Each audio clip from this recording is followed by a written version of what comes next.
Good morning students. आज की accounts conceptual series में जो हमने टॉपिक लिया है वो है न्यू ट्रीटमेंट फॉर लेगेसी। सबसे पहले हम डिस्कस करते हैं कि लेगेसी क्या है। बच्चों, लेगेसी एक टर्म है जो कि हम नॉट फॉर प्रॉफिट ऑर्गेनाइजेशन यानी एनपीओ चैप्टर में यूज़ करते हैं। अब इसका मतलब क्या था वो भी आपको पता होगा। Legacy is the amount which receive from deceased person as per will, यानी जब कोई आदमी अपनी वसीयत में ये लिख दे मरने से पहले या मरने के बाद ये सारी प्रॉपर्टी या ये पैसा इस संस्था को, इस चैरिटेबल ट्रस्ट को, इस मंदिर को मिल जाएगा, तो इसे बोलते हैं लेगेसी। क्योंकि ये फ्रीक्वेंटली नहीं मिलता इसलिए हम इसे क्या एज्यूम करते हैं, कैपिटल, जो प्रीवियस इसका बेस था। अभी तक जो आपको पढ़ाया गया है, जो अभी तक बताया गया था कि लेगेसी को आपने कैपिटल ट्रीट करना है और इसे balance sheet, liability side, capital fund या जनरल फंड में आप इसे ऐड कर देंगे। अगर हाँ अमाउंट इसका स्मॉल है तो हम उसे इनकम ट्रीट कर सकते हैं, अगर इसका अमाउंट स्मॉल है। अब स्मॉल अमाउंट क्या है, बाकी की टर्म्स के साथ हम कंपेयर करके देख सकते हैं, बट आपको नोट देना पड़ेगा।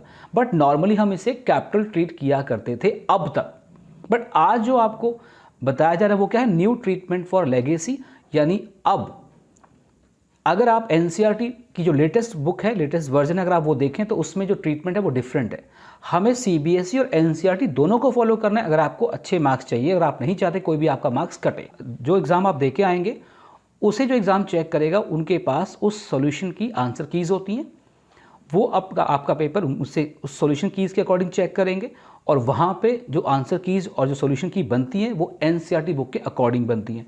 तो हम देख लेते हैं कि आज अब जो लेटेस्ट हमारी एनसीईआरटी बुक है वो इसके बारे में क्या कहती है। आपकी स्क्रीन पर भी डिस्प्ले किया हुआ है मैंने, जो लेटेस्ट गाइडलाइंस हैं इसकी, उसके अकॉर्डिंग बड़ा क्लियर मेंशन है। कहते हैं legacy is the amount receive as per will of a deceased person who may or may not specify the use of the amount. This is very important. अगर use of amount, अगर किसी deceased person ने अपनी will में use of amount या use of property mention नहीं की है तो आपने इसे रेवेन्यू ट्रीट करना है और आप इसे इनकम एंड एक्सपेंडिचर में इनकम साइड दिखाएंगे। हाँ, अगर उसने अपनी विल में, अपनी वसीयत में उस प्रॉपर्टी या उस अमाउंट को यूज़ करने का पर्पस या कहाँ वो यूज़ करेंगे वो स्पेसिफाई किया हुआ है तो आपने उसे कैपिटल ट्रीट करना है। ये लेटेस्ट गाइडलाइंस हैं जो कि आपको एनसीईआरटी की जो लेटेस्ट बुक है 2021 उसमें मेंशन है। कहते हैं it if the use is not specified it is considered as revenue nature and credited to income and expenditure account. I hope कि आपको इस छोटी सी वीडियो से ये क्लियर हो गया होगा कि अब आपने कमिंग एग्ज़ाम के लिए लेगेसी को कैसे ट्रीट करना है।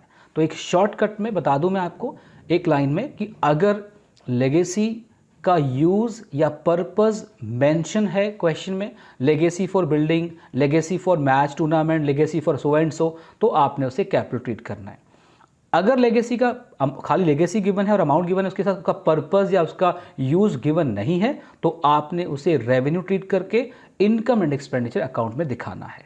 ये न्यू ट्रीटमेंट थी जो आपने कमिंग एग्जाम के लिए फॉलो करनी है। तो ठीक है बच्चों, नेक्स्ट सीरीज में कुछ नया पॉइंट और लेके आएंगे। Thank you and God bless you. Bye bye.